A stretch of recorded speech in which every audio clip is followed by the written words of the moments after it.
Welcome friends in a new video after a long time actually, and finally my year final exam is finished, my college exam is finished, and okay, I am joining the class in college second year, no problem.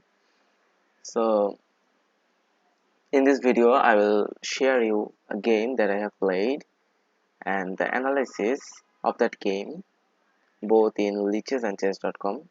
And the reason why I'm sharing this, because if you go to my profile, or okay, I'm going there, you will see that what about classical games. Okay, what about classical games? About, if we say about classical games, I'm viewing the games, how many games I have played. Okay, classical games, all of them are just casual, the games that I'm just scrolling now. Okay, and I have played casual games. If I want to see about the rated games like advanced search, if I search, okay, don't do this. Okay, so I have played casual games, casual classical games, no problem. But if you want to see about the rated games, I have played long time ago the rated games. Okay, and recently I have played two or three rated games, classical rated games, and I was afraid that probably I will not do good,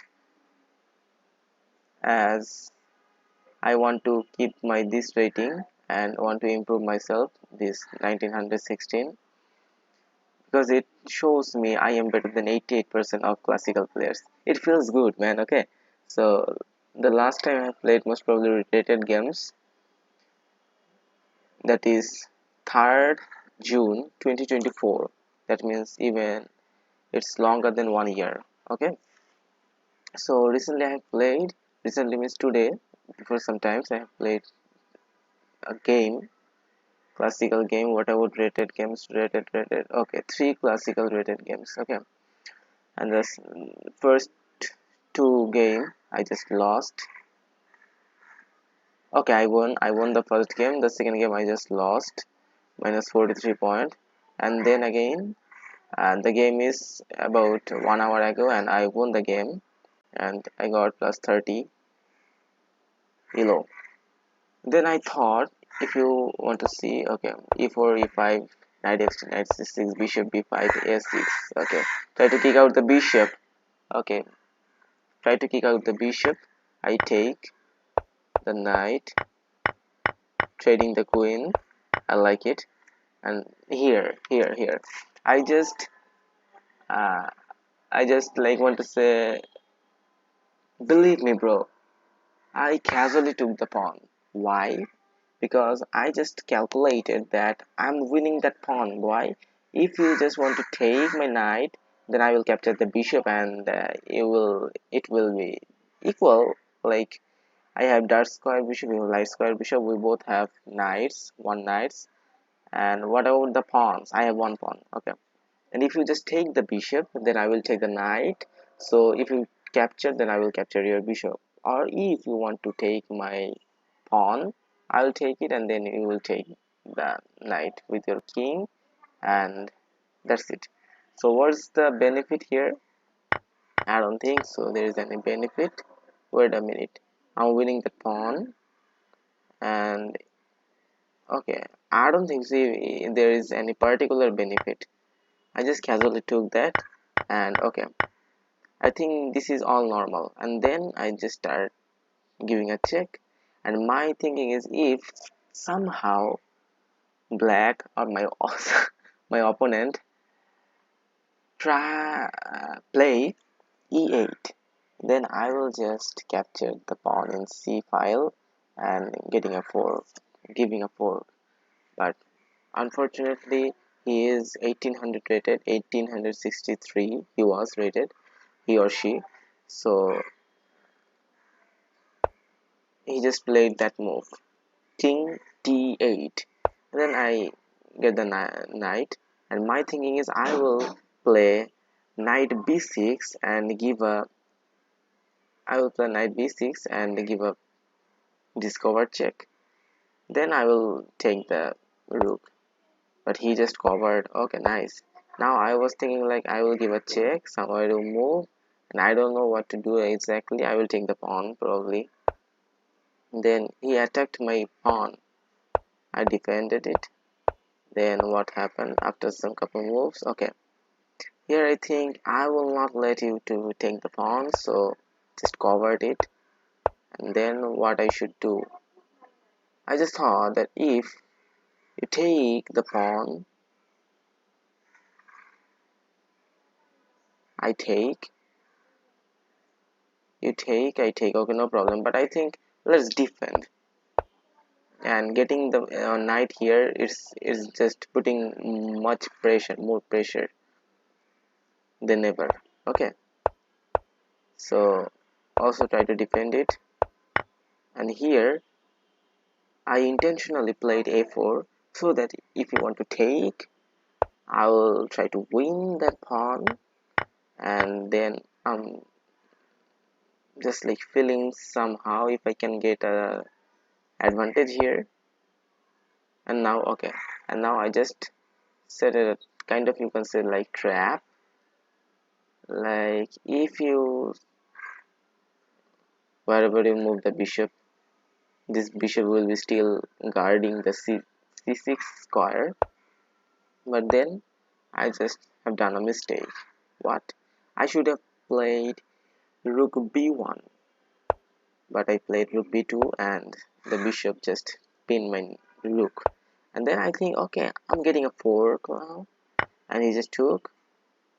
And I think instead of, if I take with the king, then he will try to take, he will take the pawn obviously, then try to move his other rook. And if I take with the bishop, he will give me a check here with the d3 square, but I decided to take the bishop. Okay, then giving me a check, and suddenly I saw that, wait a minute, I can give a check, and I like checks, so I just gave a check. And suddenly I realized, wait a minute, am I winning now? Why? Because if I play rook, if I play rook d2, then there will be a check. The king has no longer any square like c6 or c8 to skip. So his only two option is playing e7 or e6, and whatever you play, I will capture the rook. And suddenly I was feeling very lucky. I took it. And then now for beginner players, if you just play like, okay, let's advance the king and try to do something with it or try to win the game, then if you play like king f5, then there will be a checkmate. There will be a checkmate in one move, because you cannot skip, and your pawn is blocking you, and there is no way to skip. Okay, so that would be one of the greatest blunder of my games. So I played king f3, then I'm winning, man. At the first time, at the first times, I thought that I will play c7, rook c7 to capture the pawn. And then I realized that what if I just play rook c7 and he goes like rook b8 and try to give me a check and then try to win the pawn? What will happen?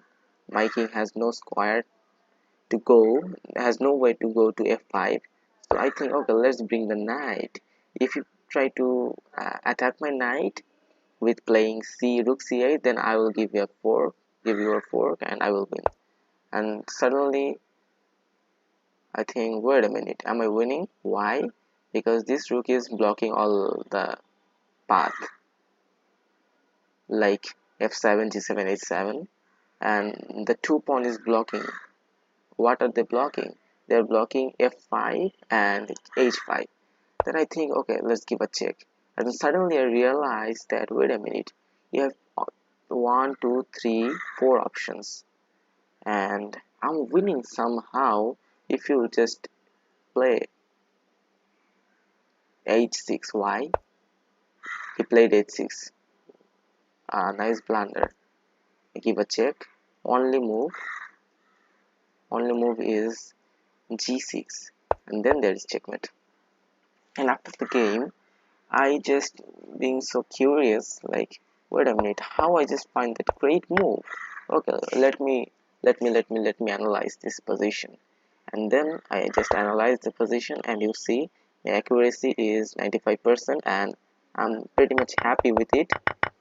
And okay, now I think there is something. Wait a minute, lichess is just, you see, lichess is just normally giving that direction, like, okay, take the pawn, no problem.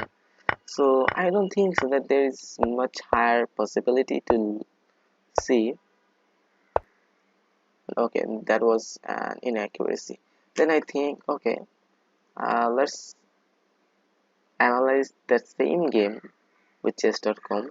At least we will see if what is our performance here. And okay, so let's start. Opening with the king's pawn controls the center and opens up the light-squared bishop and queen, often leading to sharp games. Okay. E5 is a okay, I don't want to listen this. E5, knight, the D.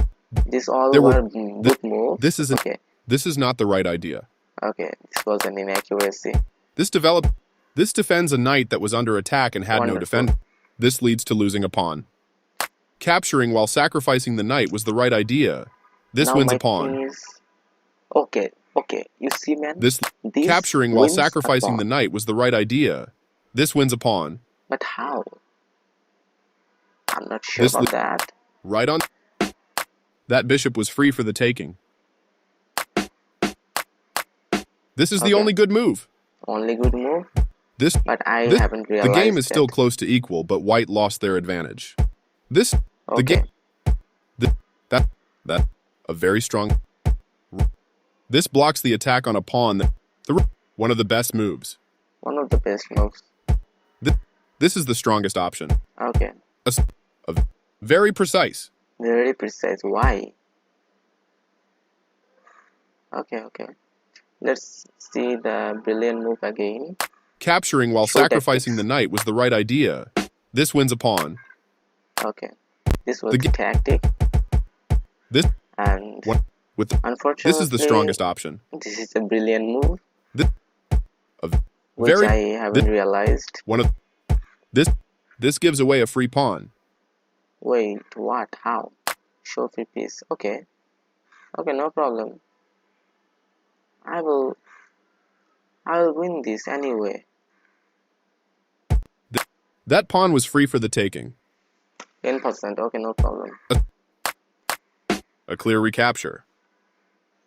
And the game is equal. This overlooks an opportunity to double rooks on a single file.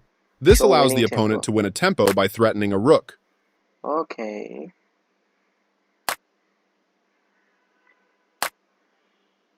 Okay.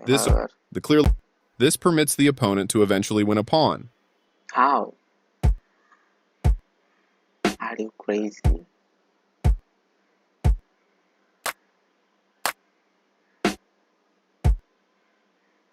How the hell I can just see this?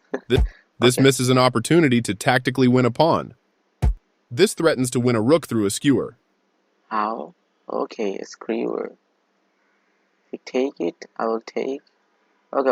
My idea was just, okay, let's give a fork as my rook. I'm just losing the rook, and the chess.com's great idea is like, okay, thank you, no problem.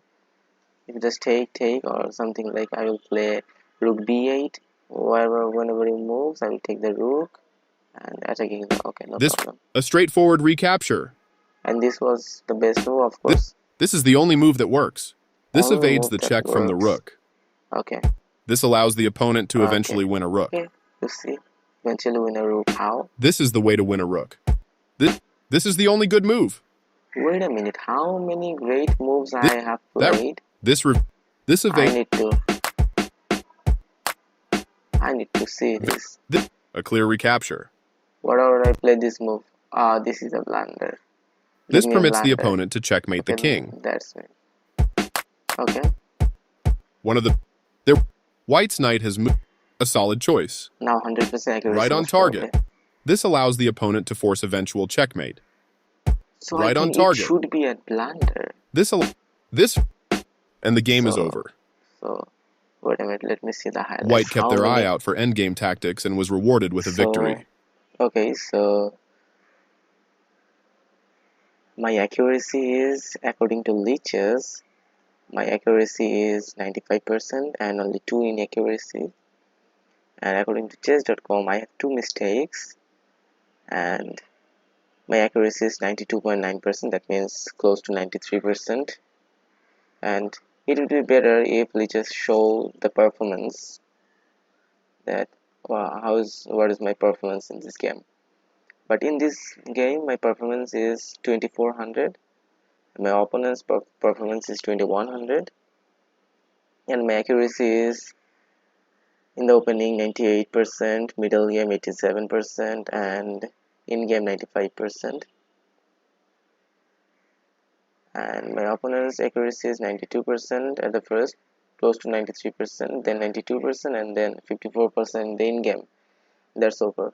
So I have got 1 brilliant move and 5 great moves, and this is a short game, right? This evades the check from the knight. 44 moves, 45 moves game. So capturing while sacrificing the knight was the right idea. This wins a pawn. Move. And you see, lichess is just casually showing this thing, like, wait a minute, why I'm going forward. And you see, lichess is just normally showing the move. Okay, take the knight, you'll just win a pawn and no problem. So there is no way most probably to understand that it is a brilliant move, or I'm not sure how to calculate brilliant moves. But once I have seen a quote that said that a brilliant move is when you find a great sacrifice. Okay, nice quote. So this was the game, and thanks for listening to, and thanks for watching the video. See you soon. Let's just have fun.